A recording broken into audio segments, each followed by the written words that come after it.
सुप्रभात देखिए जनन का अपार कृपारू आज दिनटी समस्तंकर मंगलमय।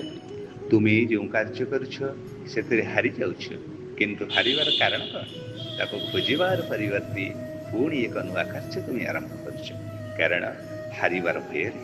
एहीपरि नूतन कार्य आरंभ करुछ और करी चलिबा द्वारा सारा जीवन तुमर एही भय ही सरी जाउछ कारण से कार्य भी तुम्हें हारी जाउछ। जदि तुम्हें हार मानिबा परिवर्ते प्रत्येक कार्य को सठिक भाव निर्भुल भाव और प्रेम सहित करने निर्णय नेउछ तेबे से पर्यंत कर जे पर्यंत तुमको सफलता न मिली। यह जदि तुम्हें थरे नहीं गल तेबे तुमको हारिबा परिवर्ते विजेता संसार